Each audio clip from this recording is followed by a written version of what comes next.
"I'll marry you just so you don't freeze," he said, voice steady, eyes burning.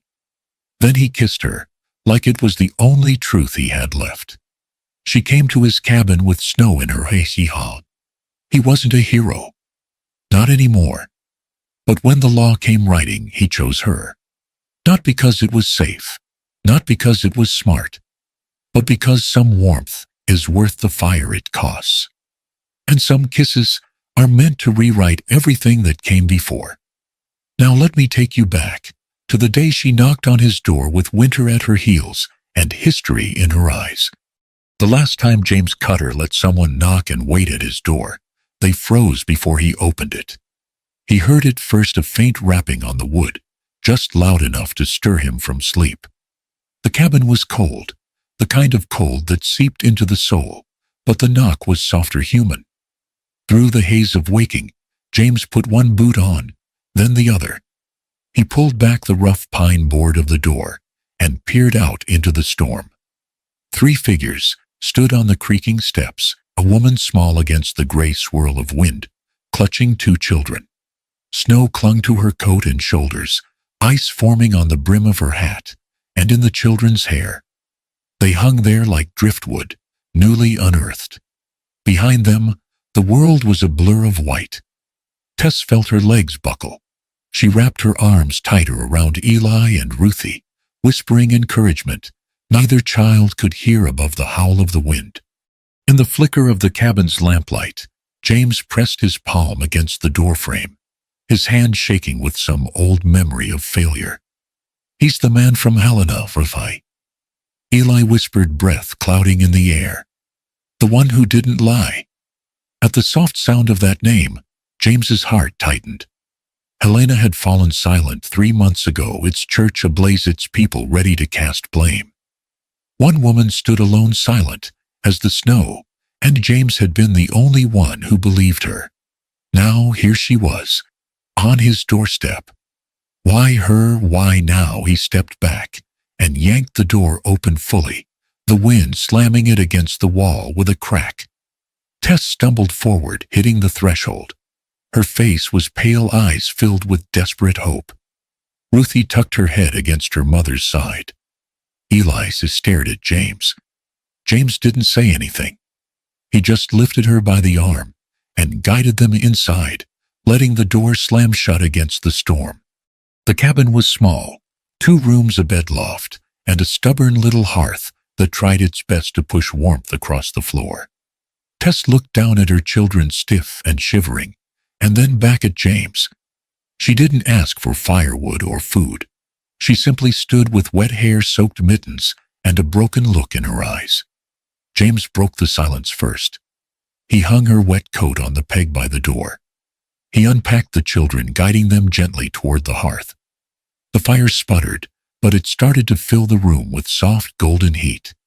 Tess knelt beside Ruthie and Eli, wrapping them in her arms as if she could keep them alive by sheer will. "Thank you," she said, voice hushed, half frozen. James cleared his throat. He looked away, at the cracked window where snowflakes still tapped. He scooped water from the kettle and warmed broth over the flames. Each motion was cautious, deliberate, as if moving too quickly would shatter the fragile peace of the moment. He passed Tess a bowl, watching her hands tremble as they accepted it. He thought of that day in Helena, the paper mills, the rumors, the way she'd stood silent under the judge's gavel. Her voice had been steady the day he'd defended her, despite the murmur of the crowd. He'd felt something then he couldn't name. Inside, Tess stared at the steaming broth. She longed to say more than thank you, but fear lodged in her throat. She remembered riding through cold winds, her children quiet under her coat, searching endlessly for a place to belong. She had prayed she'd find someone who still believed in gentler things.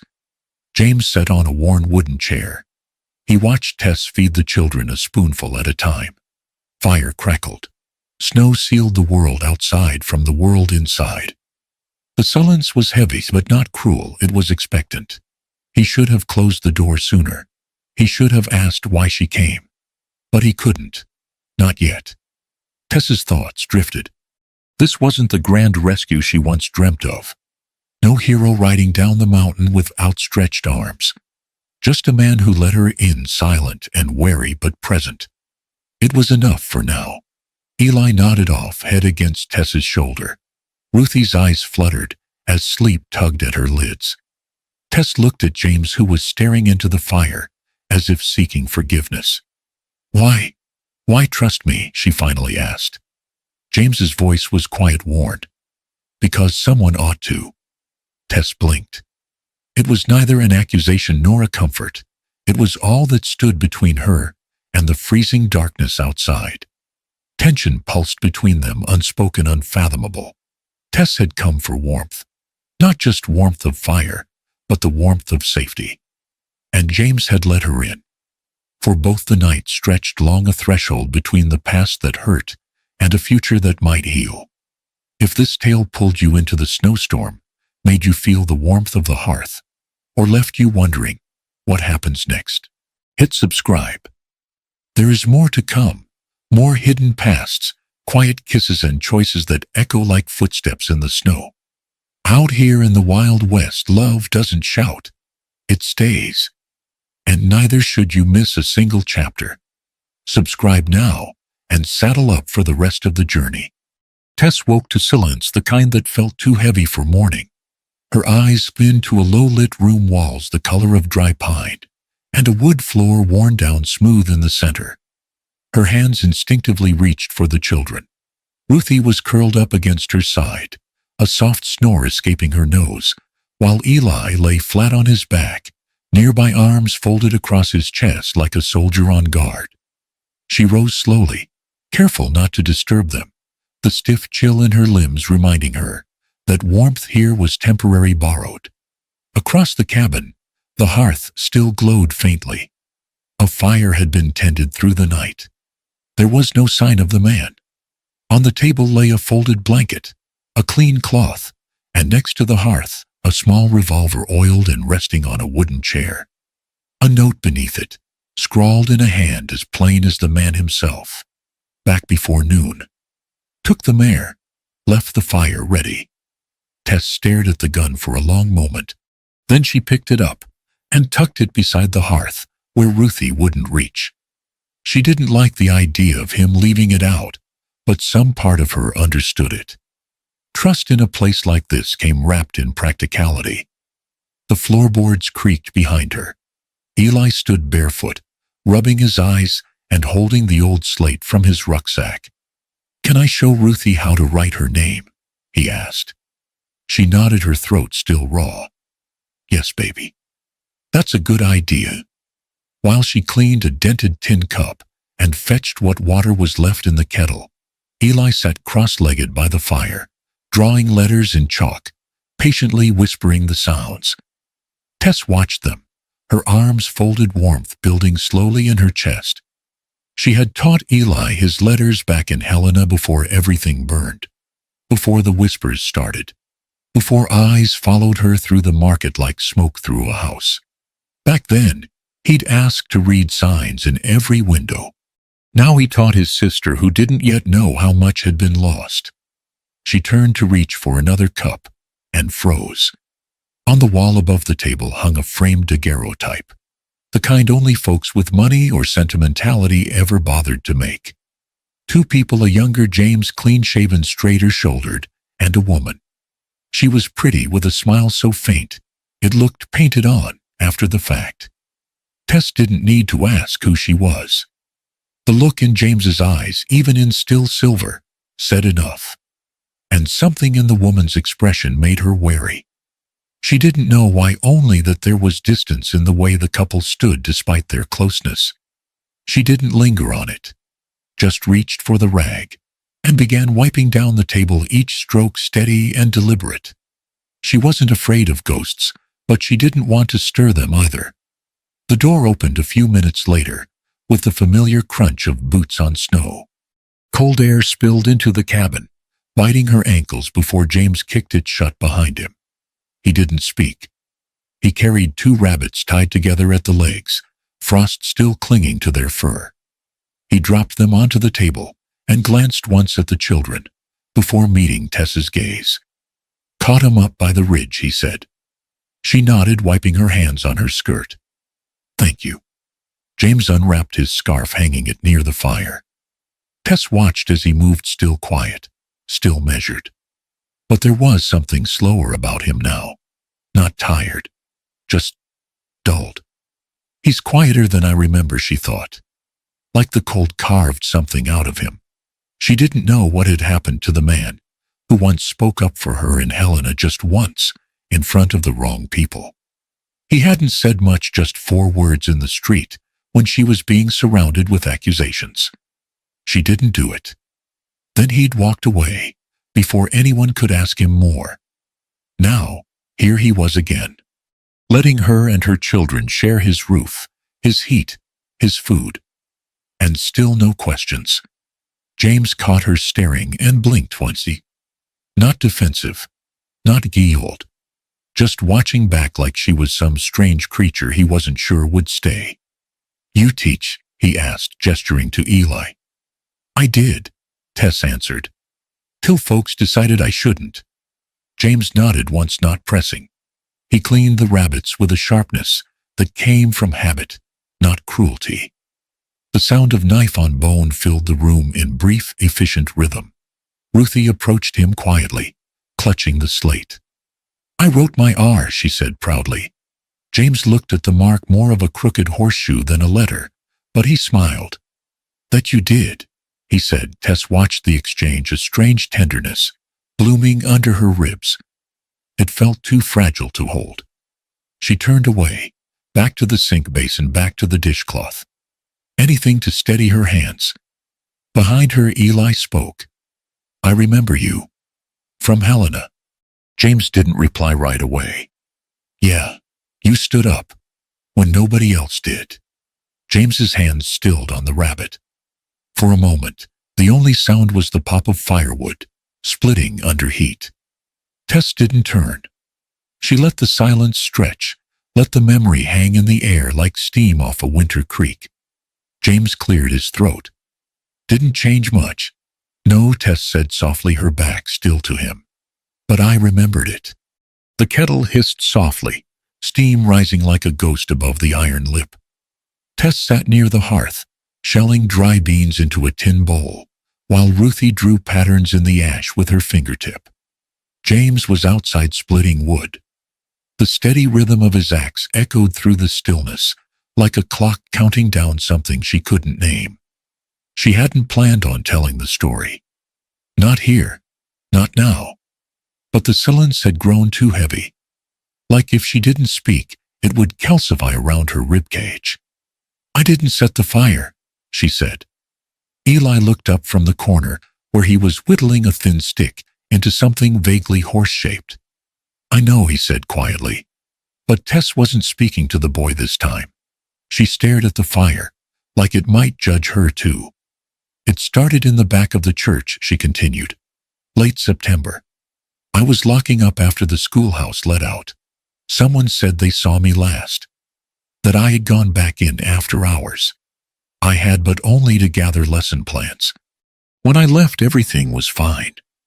She paused. The beans made soft clicks in the bowl. The whole town came down on me by morning. Said I had a temper. That I hated the pastor. That I'd wanted revenge because they were thinking of closing the school and sending the children to Boulder. She exhaled long and tired. No one asked what I lost, just what I'd done. James re-entered with a bundle of chopped logs in his arms. He paused in the doorway when he saw her face, then crossed the room slowly. He set the wood near the fire and sat down without a word. Tess didn't look at him.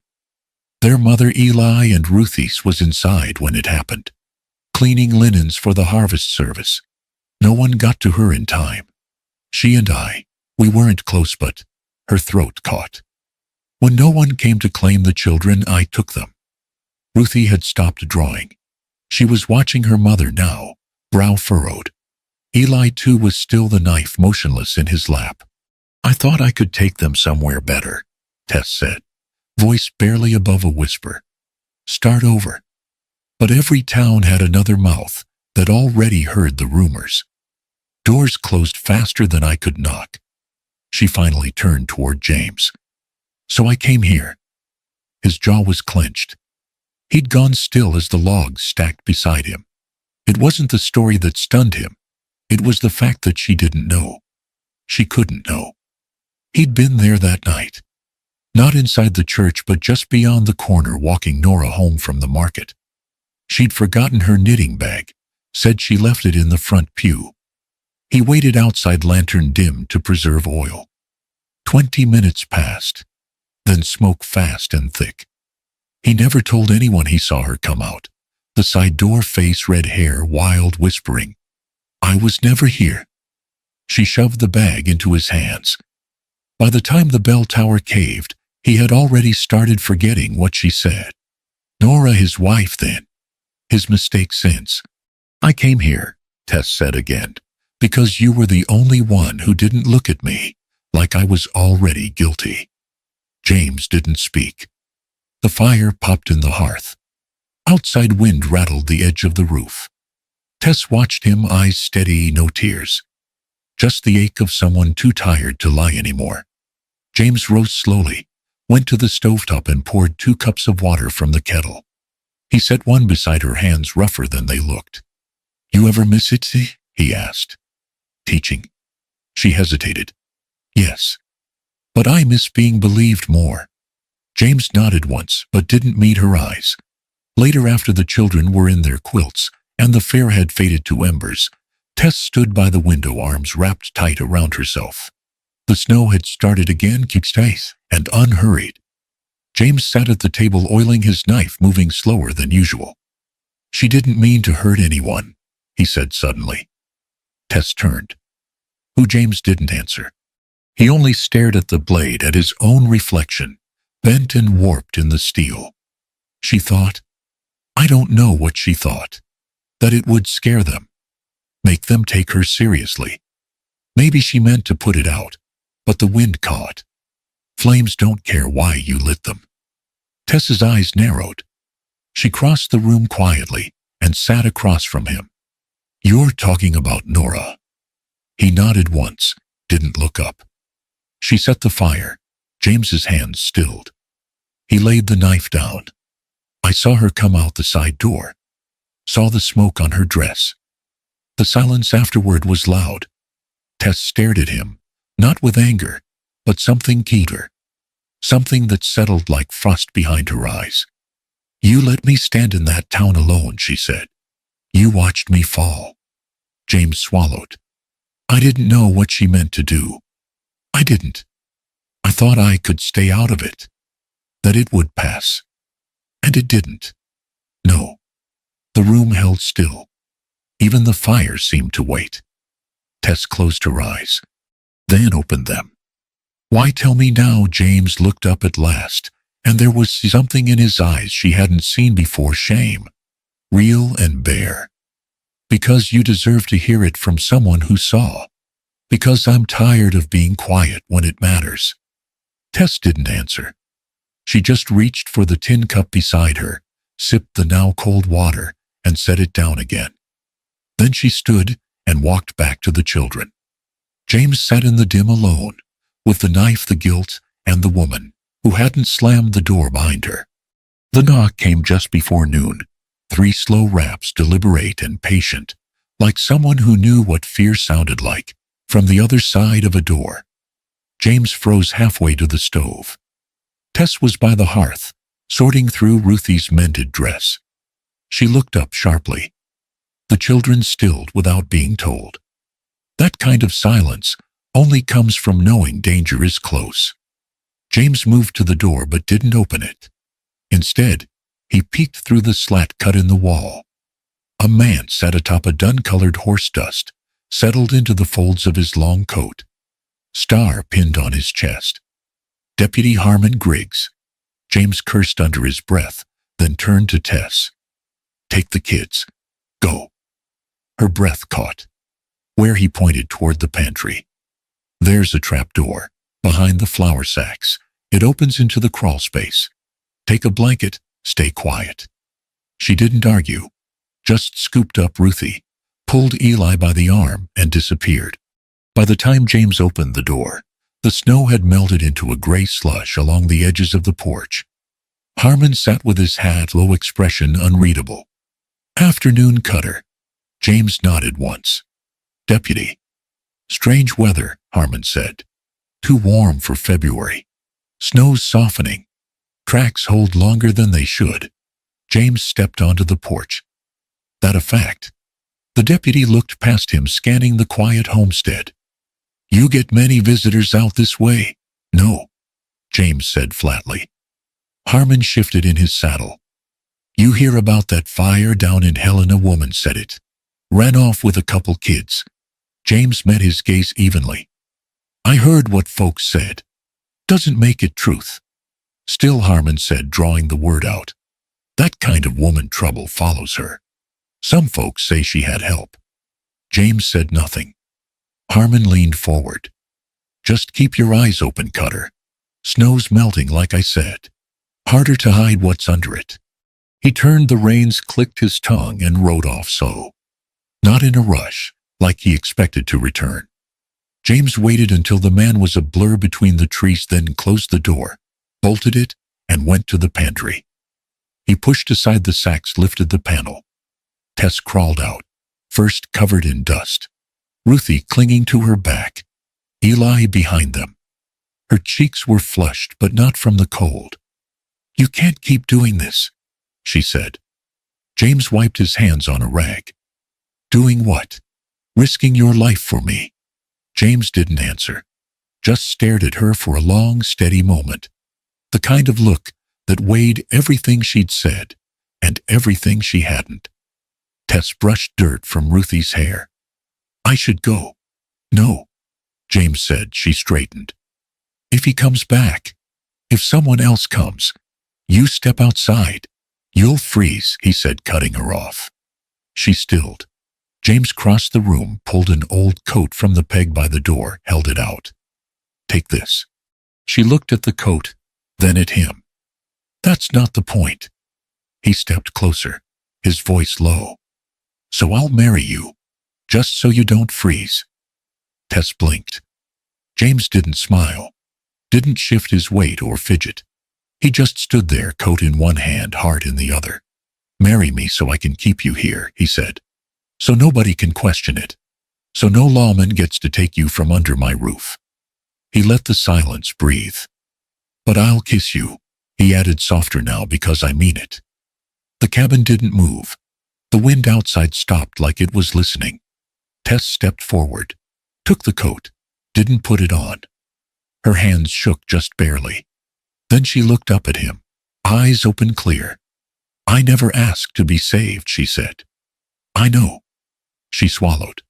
But I never knew what it felt like to be wanted either. Not for real. James didn't speak. He reached out, brushed a piece of ash from her shoulder. His thumb lingered longer than it needed to. Then he leaned in and kissed her. It wasn't fast. It wasn't sweet. It was steady. Solid. Like the earth under thawing snow. The kind of kiss built not on rescue but on recognition. Two people who saw the worst in each other and still leaned in. Tess pressed her palms against his chest. Not to push him away. Just to feel that he was real. When they parted, her breath hitched in her throat. You meant that, she whispered. James nodded. Every word. The cold wind swept through the market road as Tess hurried between faded stalls. Her shawl wrapped tight, but the chill still clawed through the seams of her coat. Then she saw her Nora, standing tall and pale, her velvet coat threadbare, eyes as indifferent to the cold as a stone in snow. Tess stopped short. Her heart beat once, then twice too fast. She turned sharply and slipped between crates of apples and flour sacks, moving fast as though the snow might swallow the recognition that gripped her like a hand on her throat. Back at the cabin, Eli was pressing dough flat at the windowsill, his small fingers shaping it, without looking up. Someone came by, he said quietly. A lady. Pale eyes. She was talking to the deputy outside the store. Tess's breath caught. Griggs, the deputy, had left the town before the last snow. That meant Nora had been lingering longer than they'd thought. When James returned, the cold still clinging to his coat, Tess sat by the hearth unmoving. She didn't look up when she said Nora's back. James didn't speak for a long moment. Then softly, "Where marketplace?" She spoke with the deputy. He set his knife down slowly. His hands were steady, but there was something in his eyes like a scar, flaring beneath skin too old for healing. The next morning, snow blanketed everything. No footprints, no trail. Just a dog barking far off, breaking the stillness. Tess cracked open the door, and there she was. Nora, standing at the edge of the porch wrapped in frost, her shawl pulled close around her throat. "I came to see James," she said, her voice thin. "It's time." Tess didn't answer. She stepped back. "Let James walk out," boots crunching behind her. "What do you want, Nora?" he asked, hat in hand, voice calm like the start of a storm. "I want to speak the truth." Her gaze shifted to Tess. "I know what they said about her, about the fire. I know they blamed her." Tess stood still, jaw tight. "So why show up now? Because I have to say it to your face. No one else would listen." James didn't reply. The wind moved around them, like a whisper that wouldn't die. Inside the cabin, after Tess found Eli by the window, his breath fogging the glass. "What did she say?" she asked. Eli frowned. "She told the deputy she'll leave again. She always runs when it gets hot." Tess's heart clenched, each word sharp, chosen, cruel. James came in with snow on his shoulders and heard it all. Tess met his eyes. "She's the one who set the church on fire," she said. He didn't deny it, didn't argue. He just nodded once, slow and hard, then turned toward the stove to feed the fire. Later, James found Nora near the edge of the barn where the roof sagged under old snow. She stood alone, arms crossed. "You set the fire," he said, not a question. She didn't flinch, just nodded. "I had the church ledger," she said quietly. "Someone was close to finding out. I panicked. I thought if it all burned, no one would know." Her voice broke. "I lied, James. To everyone. To you most of all. I just wanted you to stay." Tess stepped outside, then Ruthie clutching her skirt. Eli stood beside James, silent, but watching everything. James didn't turn. He spoke to Nora low but clear. "They don't need lies. They need truth." Nora blinked, stepping back, her hands shaking. "You'll go to town tomorrow," he continued. "Take the ledger. Say it out loud. If you don't, I will." Nora nodded, tears streaking her pale face. She turned and vanished into the snow. The next morning, the sky had cleared, and the snow sparkled like silver. At the coach stop, Nora stood bundled, the leather-bound ledger clutched in her hands. James stood facing her, nothing left in his eyes but resolve. She took a breath so deep it made her chest tremble. Then she spoke, voice quivering. "I lied. I burned the church. I took money from the fund, and I tried to erase it with fire. But I let someone else take the blame." The people nearby murmured, shifting in the cold. Tess held Ruthie tighter. Eli didn't move. James didn't speak. He didn't need to. Back at the cabin, Tess sat near the hearth, brushing Ruthie's hair. Outside, snow still fell, but it no longer seemed so cold. James walked in, holding Eli's half-finished wooden horse. He set it gently on the mantel. "You know," he said softly, "truth burns. But it cleans too." Tess closed her eyes and leaned into him. Eli patted in, placing a scrap of ribbon on the horse. Ruthie added a torn cloth as a saddle. James's hand found the small of Tess's back. "We'll build from this," he said. And she nodded, resting against him, the warmth between them, no longer borrowed but theirs. The chapel stood still in the morning frost, its roof blanketed in snow like a hush laid over old wounds. When James Cutter stepped through the doors, his boots thudded heavy on the worn wooden floor, the kind of weight only silence could carry. Inside, townsfolk had gathered, rough men with weathered hands, women in wool shawls, faces lined by wind and worry. The pastor stood at the altar, a quiet witness. Outside, snow continued to fall light and steady, like breath held too long. James removed his hat, snow dusting his shoulders. He looked them all in the eye one by one, before he spoke, his voice low, measured, and raw. "I'm not here to explain myself.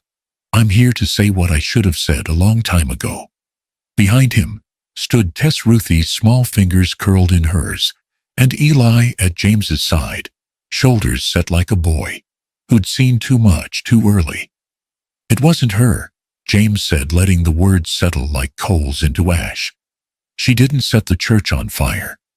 He paused. No one breathed. It was Nora. A rustle moved through the crowd, shock, then understanding, then shame. He stepped forward and held out a worn leather ledger. She confessed. "It's here. She stole from the mission fund and tried to erase it with fire. And I—" His voice faltered just once. "I stayed quiet." The pastor took the book. No one asked why. They all knew. Silence sometimes was as loud as guilt.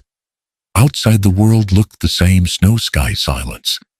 But inside, Tess, something had cracked loose. A stone that had sat in her chest for too long lifted. As they stepped from the chapel, Ruthie reached up, tugged on James's coat, and gently placed his hand in Tess's. "Now we're all warm, right?" she whispered. Tess looked down at her daughter and her soul trembled. "Yes, sweetheart. We're warm now." That night, they returned to the cabin. There was no grand wedding, no lace veil or dancing under lanterns, just a nod before a preacher and two hands that wouldn't let go. It was enough. Back at home, James carved a fresh plank of pine and nailed it to the front wall, just beside the door. Tess stepped onto the porch, fingers red from the cold, and read the letters he'd chiseled with quiet care. Home. Est. January 1885. She ran a hand across the grooves, her chest tightening. "Not bad," she said softly, "for a man who barely speaks." James stepped beside her, brushing a snowflake from her hair. "But when I do, I mean it." Then he leaned down and kissed her, not to save her, not to silence fear, but because they had found something worth holding. The kind of kiss that came not from desperation, but from staying, from choosing. Days passed. The storm eased. Life, as it always does, settled into something steady. Each morning, Tess sat with Ruthie at the small table by the fire, guiding her daughter's hand as she learned to write her name, Ruthie. The little girl whispered each letter like a prayer. Outside, James took Eli into the woods, showing him how to find deer prints in snow, how to listen to the trees for what they didn't say. The boy never asked questions, but his eyes soaked in everything. They ate together each night, steam rising from bowls, laughter building slow, but sure. Eli carved a toy horse from pine and gave it to Ruthie. She wrapped it in cloth scraps and tucked it in beside her at bedtime. In those quiet moments, firelight flickering, the wind gentler on the roof, it no longer felt like they were surviving. It felt like they were living. One evening, Tess stood on the porch, apron still dusted in flour, watching the last light fade behind the ridge. She turned as James stepped up beside her, hands in his coat pockets, snow in his beard.